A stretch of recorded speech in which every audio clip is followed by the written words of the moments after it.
ప్రకృతి ఒడిలో ఎన్నో రహస్యాలు, మరెన్నో అద్భుతాలు. కొన్ని మనకు తెలుస్తాయి, మరికొన్ని శిలల చాటున కొండల నడుమన దాగి ఉంటాయి. అలాంటి ఒక అద్భుతమే ఇప్పుడు పర్యాటకులను మంత్రముగ్ధులను చేస్తోంది. రత్నాలసీమ, రాయలసీమ అనగానే ఫ్యాక్షన్ గొడవలు, రాజకీయాలు, ఘాటెక్కించే మసాలా వంటకాలు ఇవే గుర్తుకు వస్తాయి. కానీ రాయలసీమలో ఉండే పర్యాటక ప్రదేశాలు చూస్తే మాత్రం కళ్ళు బైర్లు కమ్ముతాయి. అంటే ముఖ్యంగా ఉమ్మడి కర్నూలు జిల్లాలో ఉండే పర్యాటక ప్రదేశాలకు ఒక ప్రత్యేకత ఉంది. నిజానికి ఆ గుహలు చూస్తే అది ఒక ఆధ్యాత్మిక నిలయమా లేక సాహసయాత్రికుల స్వర్గధామమా అన్న సందేహం కలుగుతుంది. నంద్యాల జిల్లా ప్యాపిలి మండలం బోయినవానిపల్లి సమీపంలోని ఎత్తైన కొండలు ఆకాశాన్ని తాగుతున్నాయా అన్నట్టు ఉండే ఆ కొండలపై ఒక రహస్య సొరంగ మార్గం దాగి ఉంది. ఆ మార్గం ఎక్కడికి వెళుతుంది? ఆ గుహల వెనుకున్న చరిత్ర ఏంటో తెలుసుకుందాం.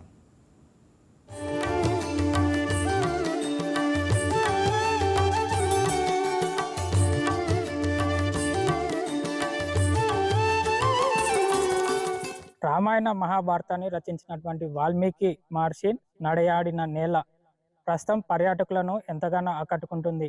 మన భారతదేశంలో ఉన్నటువంటి అత్యంత పొడవైనటువంటి స్వరంగాలు పర్యాటక ప్రాంతాల్లో ఉన్నటువంటి మేఘాలయ గుహలు ఒకటైతే, ఆ తర్వాత ఉన్నటువంటిది బొర్రా గుహలు, ఆ తర్వాత వచ్చేసి మూడో స్థానంలో ఉంటుంది నంద్యాల జిల్లాలో ఉన్నటువంటి ఈ బెలూన్ గుహలు. వాటిని తలదన్నేలా ప్రస్తుతం నంద్యాల జిల్లాలో ఉన్నటువంటి మరో గుహ, ప్రస్తుతం మనం ఆ గుహ గురించి తెలుసుకోబోతున్నాం. అదే వాల్మీకి కేవ్స్ అంటారు. ప్రస్తుతం ఆ వాల్మీకి కేవ్స్ దగ్గరే మనం ఉన్నాం. అసలు ఈ వాల్మీకి కేవ్స్ అనేవి ఎప్పుడు ఏర్పడ్డాయి, దీని వెనుక ఉన్నటువంటి చరిత్ర ఏంటి, అసలు వాటికి ఈ బెలూన్ గుహలో అంతటి ప్రాముఖ్యత ఈ వాల్మీకి గుహలకి ఏ రకంగా ఉంది అన్న అంశాలను ఇవాళ వైకే టీవీ స్పెషల్ స్టోరీ ద్వారా తెలుసుకునే ప్రయత్నం చేద్దాం.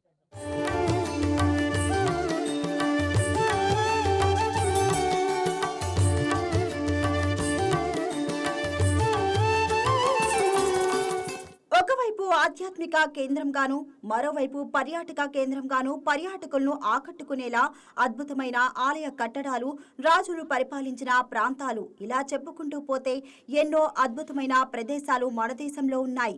ఈ భూమిపై ప్రకృతి సృష్టించే అద్భుతాలు మనిషి ఊహకు కూడా అందవు. నంద్యాల జిల్లా ప్యాపిలి మండలం బోయవానిపల్లి కొండలో వెలిసిన ఈ వాల్మీకి గుహలు అక్షరాల ఒక భౌగోళిక వింతనే చెప్పవచ్చు. శాస్త్రీయ కోణంలో చూస్తే మాత్రం ఇవి లక్షల ఏళ్ల క్రితం కురిసిన భారీ వర్షాలతో భూగర్భ జలాల ప్రవాహం వల్ల ఏర్పడిన నేచురల్ సున్నపు రాయి గుహలు అని పరిశోధకులు భావిస్తున్నారు. సహజ సిద్ధంతో పాటు అతి ప్రాచీన చరిత్ర కలిగి రామాయణంతో ముడిపడి ఉండటంతో ఈ గుహలకు అత్యంత ప్రాధాన్యత చేకూరింది. రామాయణాన్ని రచించిన వాల్మీకి మహర్షి ఈ గుహలలో తపస్సు చేసి రామాయణం రచించారని ప్రచారం ఉంది.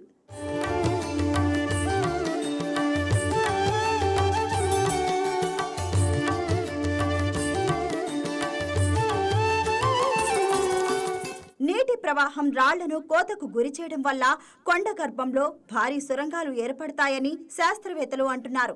భారతదేశంలో ప్రసిద్ధిగాంచిన అజంతా ఎల్లోరా గుహలు మనుషులు చెక్కిన శిల్పకళా చాతుర్యానికి నిదర్శనమైతే, ఈ వాల్మీకి గుహలు మాత్రం పూర్తిగా ప్రకృతి సిద్ధమైనవి. నంద్యాల జిల్లాలోని ప్రసిద్ధ బెలూన్ గుహల తరహాలోనే ఇవి కూడా భూమి లోపలికి విస్తరించి ఉన్నాయి. ప్రాథమిక అంచనాల ప్రకారం ఈ సొరంగ మార్గం కొండ గర్భంలో సుమారు 2 నుంచి 3 కిలోమీటర్ల మేర వ్యాపించి ఉందని స్థానికులు చెబుతుంటారు.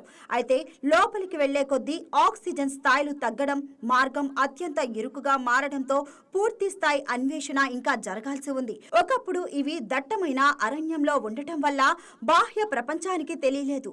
కానీ ఇప్పుడు ఇవే నంద్యాల జిల్లా పర్యాటక రంగంలో మణిహారాలుగా మారుతున్నాయి. నిజంగా ఈ వాల్మీకి గుహలు సందర్శించిన వారికి మాత్రం ఆశ్చర్యకరమైనటువంటి అన్ని శిలాకృతులు మాత్రం నిజంగా అబ్బురపరుస్తాయి. ఏదైతే వాల్మీకి గుహల్లో లోపలికి వెళ్లే కొద్ది కూడా అణువు ఉన్నటువంటి అద్భుతమైన సహజ సిద్ధంగా ఏర్పడినటువంటి శిలాకృతులు అబ్బురపరుస్తాయి. జక్కన్న చెక్కిన శిల్పాలని అవి ఊహకందినటువంటి శిల్పాలు, జక్కన్న ఊహించుకొని ఆ శిల్పాలు చెక్కింటాడు. కాకపోతే ఇక్కడ మాత్రం మనం చూసుకుంటే ఈ వాల్మీకి గుహలు భూమి అంతర్భాగంలో ఉన్నటువంటి సహజ సిద్ధంగా ఏర్పడినటువంటి ఈ శిలాకృతులు చూసుకుంటే మాత్రం ప్రకృతి సహజ సిద్ధంగా ప్రసాదించినటువంటి ఆ శిలాకృతులు అని చెప్పుకోవచ్చు.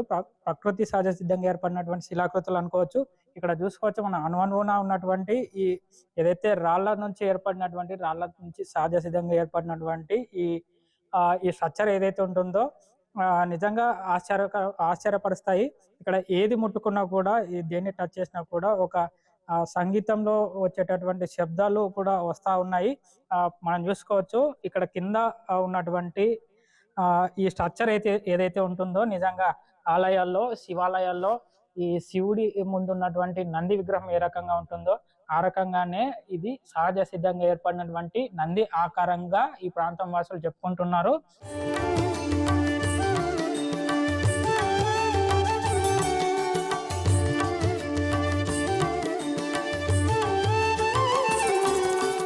ప్రకృతి ఒడిలో దాగి ఉన్న అంతు చిక్కని రహస్యం, ఆధ్యాత్మికతకు, చారిత్రక వైభవానికి సజీవ సాక్ష్యం ఈ వాల్మీకి గుహలు. ఈ అద్భుతమైన గుహల వెనుక ఉన్న చారిత్రక వాస్తవాలను పరిశీలిస్తే ఆసక్తికరమైన విషయాలు వెలుగులోకి వస్తాయి.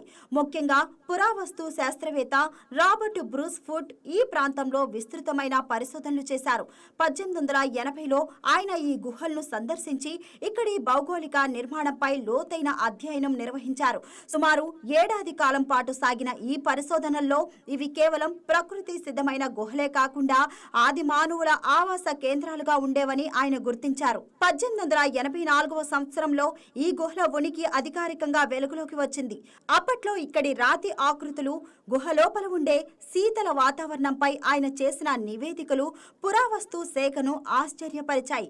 వందలేళ్ల నుంచి స్థానికులకు మాత్రమే పరిమితమైన ఈ ఆధ్యాత్మిక క్షేత్రం రాబర్ట్ బ్రూస్ ఫుడ్ పరిశోధనల తర్వాతే ప్రపంచానికి పరిచయమైంది. 2002లో బాగా కొద్దిగా మన విలేజ్ టీచర్స్ వాళ్ళంతా ద్వారా ఈనాడు పేపర్తో బాగా పబ్లిసిటీ అయ్యి డెవలప్మెంట్ చేయాలి గవర్నమెంట్ అనేది చెప్పి చేసినారు.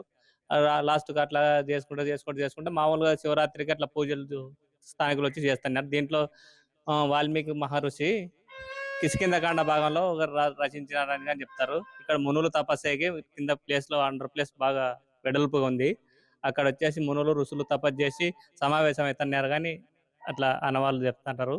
ఈ కేవ్స్ ప్రత్యేకంగా ఎప్పుడో పూర్వం నుంచి ఉంది కానీ ఎప్పుడు ఎవరు పట్టించుకోక డెవలప్మెంట్ కాక ఇలా ఉన్నది. ఇప్పుడు 2024లో మన బుగ్గన రాజేంద్ర రెడ్డి కొంత డెవలప్మెంట్ చేసి దీన్ని పర్యాటక కేంద్రంగా గుర్తించినాడు. బాగా శిలలు అంటాం తెలుగులో, అవి అన్ని మనం ఇక్కడ చూడొచ్చు.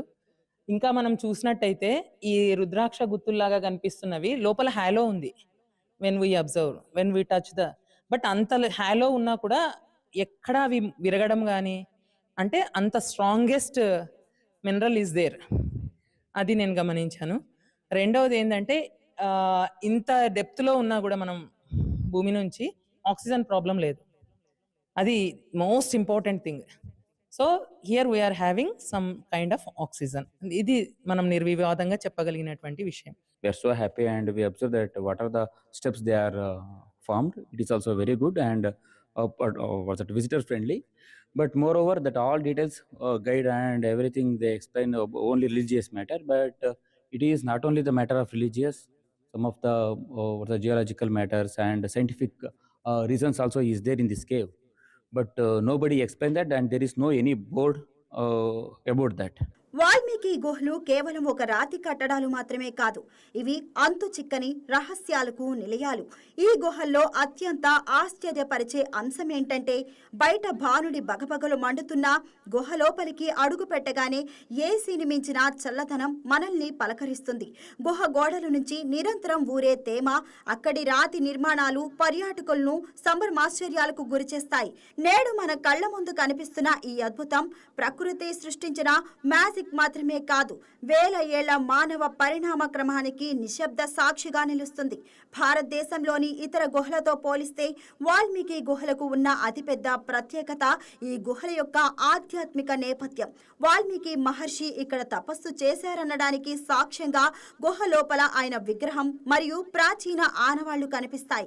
సాధారణంగా గుహలు మైదాన ప్రాంతాల్లో లేదా కొండ దిగువన ఉంటాయి, కానీ ఇవి మాత్రం కొండ పైభాగంలో ఉండటం విశేషం.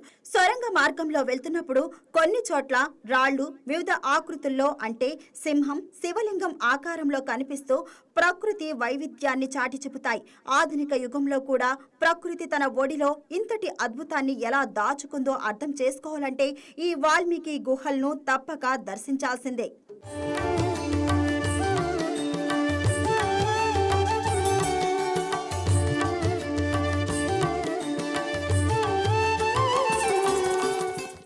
ఈ గుహల మధ్యన రూపొందించారో ఆ గుహలే నిజంగా ఈ రకంగా ఉన్నాయా అన్నట్లుగా కూడా ప్రత్యక్షంగా కూడా మనం ఈ ప్రదేశాన్ని చూసి తెలుసుకోవచ్చు. ఇవి ఏదైతే భూమి లోపల భాగంలో నిజంగా రాళ్ళు, మట్టి ఇవన్నీ కూడా ఈ రకంగా ఉంటాయా అన్నదానికి నిదర్శనంగా మనం దీన్ని చూపిస్తా ఉన్నాం.